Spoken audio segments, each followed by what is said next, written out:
समग्र शिक्षा अभियान सिवाना के तत्वाधान में सिवाना ब्लॉक में गैर आवासीय शिक्षण प्रशिक्षण का आयोजन किया गया। विद्यालय आधारित आंकलन शिक्षण प्रशिक्षण 2023-24 तृतीय चरण में 5 दिवसीय शिविर का शुभारंभ हुआ। मेला मैदान बीआरसीएफ भवन में महेंद्र सिंह राठौर अतिरिक्त ब्लॉक शिक्षा अधिकारी सिवाना के सानिध्य में केआरपी जसवंत सिंह भायल, सुरेश कुमार मीणा, रूघा राम चौधरी, गणपत सिंह कठारी के मार्गदर्शन में उक्त प्रशिक्षण के प्रथम दिवस का शुभारंभ हुआ, जिसमें लगभग 90 संभागियों ने भाग लिया। शिविर में यह बताया गया कि प्रशिक्षण का समय के साथ महत्वपूर्ण आवश्यकता है। हमें नवाचारों के साथ अपडेट होने और शिक्षा प्रणाली को व्यवस्थित तथा सुधारात्मक बनाने के लिए प्रथम दिन के इस परिचय सत्र के साथ अभिभावक, विद्यार्थी, विद्यालय और शिक्षण के बीच मधुर संबंध बनाने तथा शिक्षा का वातावरण निर्माण करने के लिए दक्ष प्रशिक्षक सुरेश कुमार मीणा ने बताया कि शिक्षक गुरु शिष्य प्रकृति के रिश्ते कायम रहे। आज की शिक्षा प्रणाली के साथ पुराने जमाने की शिक्षा प्रणाली का हमें तुलनात्मक अध्ययन करते हुए विद्यार्थियों के साथ सहयोग और उन्हें मोटिवेशन देने के लिए शिक्षक एक महत्वपूर्ण कड़ी है। शिक्षक परमात्मा द्वारा भेजा गया विद्यालय और विद्यार्थी के लिए एक दूत कहा जा सकता है। सुनकर, देख कर, लिख करके समझ पैदा करना, समय समय पर नए वर्जन के साथ अपडेट रहना बहुत जरूरी है।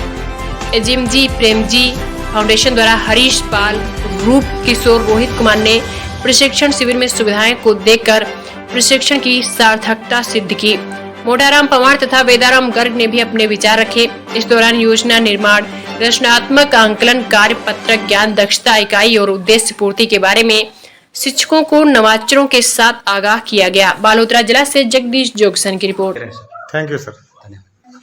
प्रशिक्षण में आए संभागी वेदाराम जी गर्ग, आप बताएं आपने कितना इस कार्यक्रम में सीखा समझा, आप अपनी बात बताएं।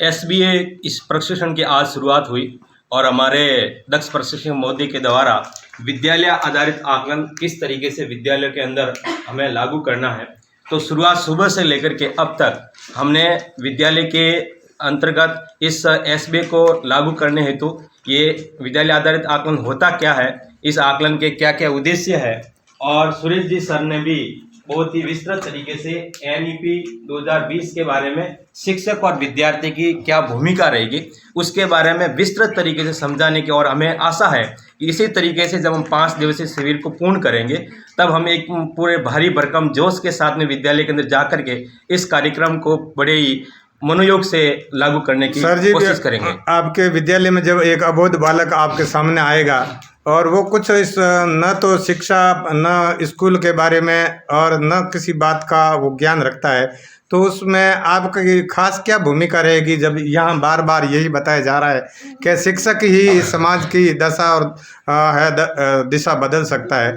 तो उसके लिए आपके नए ऐसे क्या प्रयास रहेंगे अपनी तरफ से?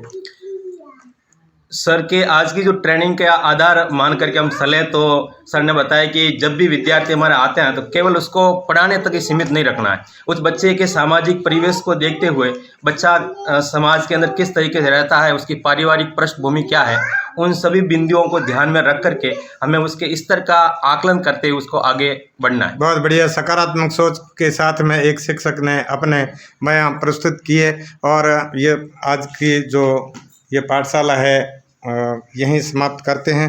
और 5 दिवसीय इस प्रशिक्षण के अंदर सभी संभागियों ने बढ़ चढ़ करके भाग लिया, अपनी समस्याएं भी रखी, लेकिन संतोषप्रद सभी को जवाब वापस दिया गया। MT sir Jaswant Singh ji, Suresh ji Meena sir और हरीश पाल जी ने सहयोग किया।